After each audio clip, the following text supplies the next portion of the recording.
Anyway, let's hit the headline here. United Exodus fear. So what's this all about? So basically, and it's not really been something that's been tapped into, but there is genuine apprehension, confusion, concern, puzzlement, unawareness, pick the word, amongst certain United players about what the future actually is with Ineos. We're certainly not at a point where each individual player has sat down with this new ownership and had a conversation with their agents. Last week, we saw Marcus Rashford's agent turn up to discuss about what had happened in Belfast. A few weeks before that, we had Jadon Sancho's agent with Jadon Sancho at Carrington to discuss a move. When you're talking about contracts and futures, the agent will be there. And it's certainly not the case that a Bruno Fernandes or a Luke Shaw or a Harry Maguire or anyone like that has sat down with the new ownership around the footballing side to discuss their future yet. Those conversations haven't happened. So naturally, there will be an air of uncertainty, that's the word, around certain players. Footballers are an island as much as they are a team. Footballers are a brand as much as they are a team, and they've got to look after their own circumstances.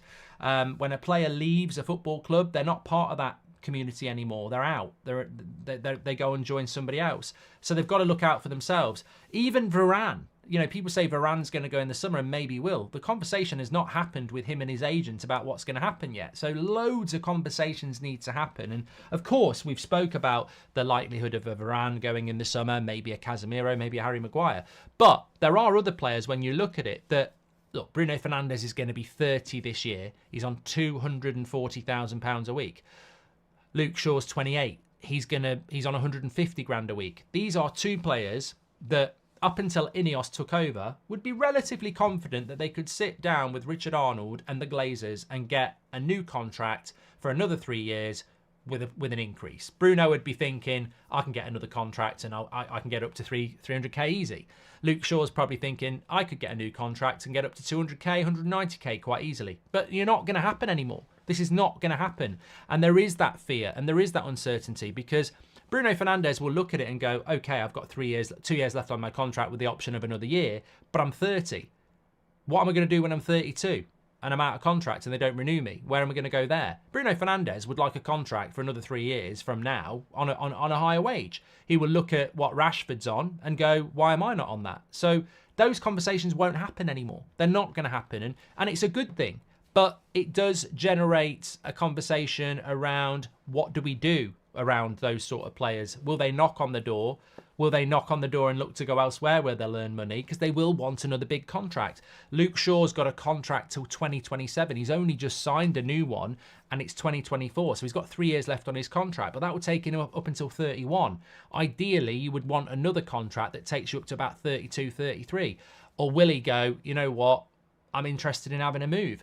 It's going to be very interesting, and it's an area that I think that will get spoken about more and more because we haven't had these conversations. And I use Luke Shaw and Bruno Fernandes because they're two players that I like, and I think if you use players that I might be happy to sell, people just go, oh yeah, you're just using those. But I think if you use players that you don't actually want to go, it does emphasise a point that there is this fear at Manchester United at the moment. There is this uncertainty as to how Ineos are going to deal with things. And I suppose the question is, would you want to give Bruno Fernandes another contract when he's got a contract that keeps him till he's 32? Would you want to do that, even if he wants a pay rise?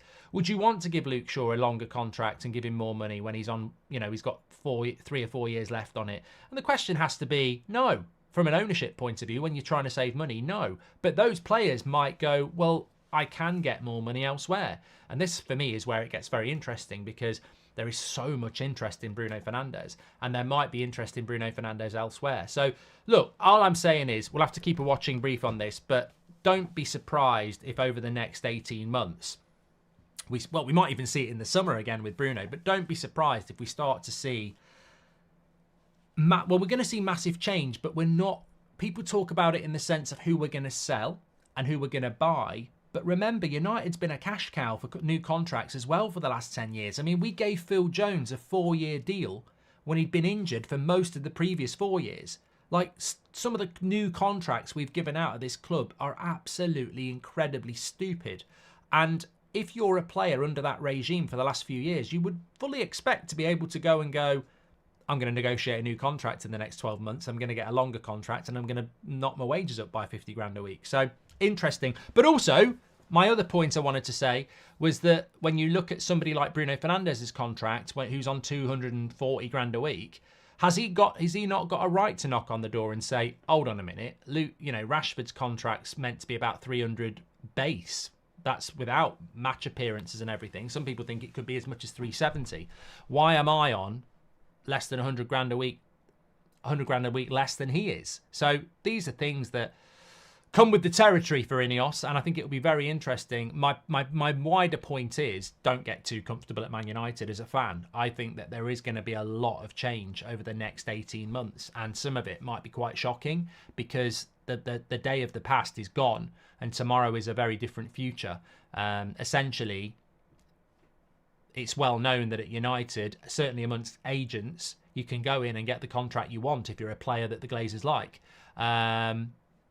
But I don't think that's going to happen anymore. I think we're going to be run very, very differently. How now we will see players who truly love the club will stay to those who are only pretenders and leave, says Spencer. I think it's more than that though, Spencer. I mean, at the end of the day, these players have got a livelihood to make. And when they're looking at their contracts and going, I can get better money elsewhere, and there's players at this club that are on more money than me, I don't feel valued, that's when it becomes very, very dangerous. And these are conversations that will take place, 100%. There's been to be honest with you, I'd be very interested to see what happens with a lot of our players who are like 26 and over. There's quite a few in that category. Lindelof, obviously we've extended for another year, I think. Bruno, Shaw, McTominay falls into that. I'm not talking about the early 30 players like the Varans and the Casemiros and the Maguires, because I think their decisions will be made this summer. But the next wave will be the players that are sort of 26 to 30, because they will be looking at new... I mean, look, Scott McTominay could get a new contract. Clear out needed. Bruno, Rashford and Shaw wouldn't get in City's team and get paid more money than City players, says the Hughes lad. I would not be getting rid of Luke Shaw or Bruno Fernandes or Marcus Rashford. I just want to make that very clear. Konza would be a good signing for United, says Dan. Not too important, Bart, but what do you think of next year's jersey leak, or did you see it yet? I'm not impressed personally. Kyle, I'm not really that bothered about new kits. They're not... that's more of an interest for my daughter and Seb than it is for me. I'm not massively interested, if I'm being honest. It looks a little bit like one of the old early noughties ones, doesn't it, that we had with Vodafone. Ryan, welcome to the Members Club. Thank you very much. And Elliot says, depending on which players that leaves in the summer, our targets will change. Don't really think anyone knows what will happen. Let's clear out first. Philip Byrne, welcome to the Members Club. Thank you very much. Hope you're well and rested. Have you heard the rumours about City's interest in João Neves and their part of favourites for him? I've always felt João Neves to Man City is just so logical, this Benfica player. Fantastic player, and it's just exactly the sort of thing that Man City would go and do.